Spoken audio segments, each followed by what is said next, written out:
So 3 minutes for a concluding statement, and then we will close up the forum.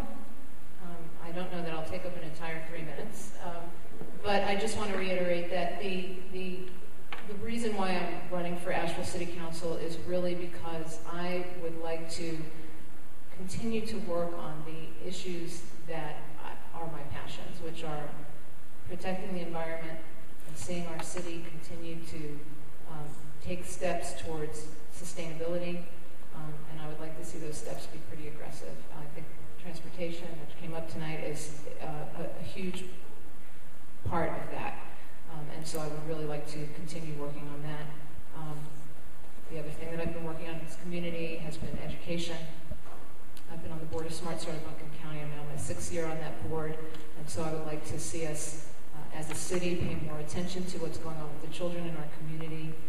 And lastly, I have been involved in working in race relations in our community. I also serve on the board of directors of Building Bridges of Asheville, and I've been a facilitator there. And I really think it's very important that we engage minority communities as well as the many different constituencies that we have in our city to find common ground so that we can really begin to take steps together towards building this future that I think we all want to see. So we need to engage the religious community, the business community, minority communities, the retirees, active retirees who have come here with a tremendous amount of experience, education, and who we need to engage in what's happening in the day-to-day business of our city. So these are my goals, and I would really love your support. Thank you. Fixing Asheville streets together. That's our campaign slogan. Is that a pipe dream? I think not. A couple easy ones. Let's cut the tree branches that are blocking the stop signs. We can get those cut down. Let's get the weeds that are lining and clogging our gutters, our drains, creating potential flooding. Let's get those cleaned up. How can we afford that? We can do it for nothing, virtually nothing. Let's just have a beautiful block party. Close off a block at the request of the neighbors. Close the block off so it's safe on a Saturday morning. Get out there with weed eaters. Get out there with shovels to get some of those weeds that have been growing for years. Shovel up that sand that's been there for years. We can do that. How are we going to get the snow better? How can we afford to do better snow removal? We can do that. Should we go out and buy a bunch of big trucks that are going to sit in the garage for 364 days a year? No. We need a system that will get lots of people on the road, getting that snow cleared off before it gets packed down into ice, and creating the situation we've had the last 2 winters, where the city has been almost impassable, hurting businesses, causing traffic jams. How do we do that? In an intelligent, inexpensive way? Let's put some blades on the water department trucks, train the water department people to scrape the roads, get a lot of people out there. How are we going to fix the roads? It's going to cost a tremendous amount of money. Should we throw up our hands and say, well, we can't afford it? No. Right now, we as property taxpayers are subsidizing the Asheville Civic Center to the tune of $750,000 a year. This year, the Buncombe County Tourist Development Authority is using occupancy tax money, the money that is paid for by our hotel and motel guests to Asheville. It doesn't come to Asheville, it goes to the Buncombe County Tourist Development Authority. But in their wisdom, they are going to give quite a bit of money, $1.2 million, to the Civic Center to fix it up for the Southern Conference tournament. My request? Let's get that money every year.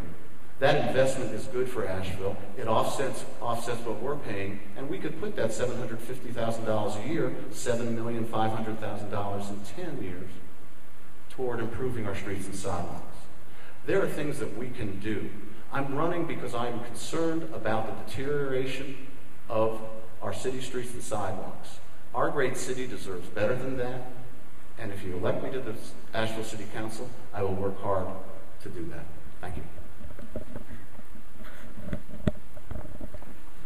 Thanks. I just need to stretch a little bit if you don't mind.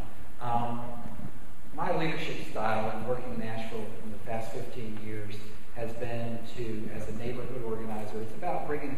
together to define what improvements they want for their community.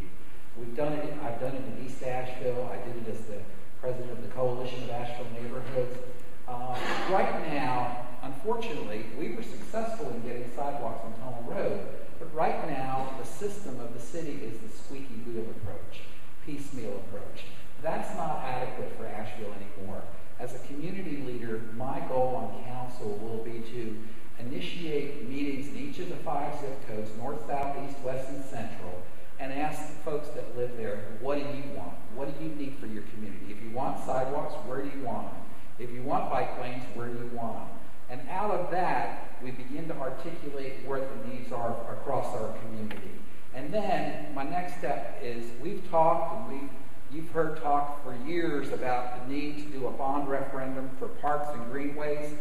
I'm ready to put that to try and get 4 votes on council. You got 1 vote here. You get me on council, I'm going to be supporting that bond for parks and greenways. That's the way you improve our community here. It shouldn't be a squeaky wheel process on who gets sidewalk. It should be where people need them, and that's what I'm going to do on council, but I need your help to get there. Thank you. In my opening comments, I tried to describe a little bit about my passion and energy around leadership. I printed out some copies of my bio from my website that are out there on the table, and if they're all gone, you can borrow one from a friend or something. It's on the website as well. But I do have an experience through the years of being engaged in different for-profit businesses and different nonprofits and in community involvement around leadership and getting things done. I would hope to add value on Asheville City Council by bringing some of that inspiration, some of that drive, as well as communication skills and a commitment to openness, collaboration, and unity that I think could exist in better quantity there. The function of Asheville City Council could improve. Most of the discussions tonight, the questions are about issues. Much of what's written in the press is about issues. Where do various members of council currently stand? Where would candidates line up?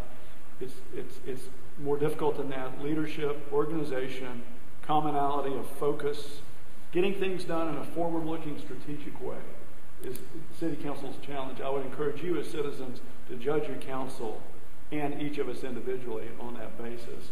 I say to a lot of people that I think that the City Council election is maybe the least important election over the next couple of years around here. The city of Asheville is being marginalized in the state legislature. We need better relationships with our county commissioners.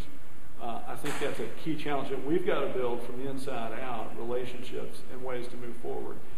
Your activism as citizens and as advocates should be focused on the city council race rightly, but especially on other races coming up. And in regard to other ballot measures coming up, there is the AB Tech quarter-cent sales tax increment that is important for job development. You probably saw literature out there that Paula Choi has. I would encourage you to consider getting on board with that and trying to support it as an advocate. That initiative will need help to pass as well. If I'm elected, I'd be honored. I promise you, just like everything else I've done in my life, there would be maybe more energy than is healthy for me to put into the job, more thought. I do my homework. I like to get things done. Thank you.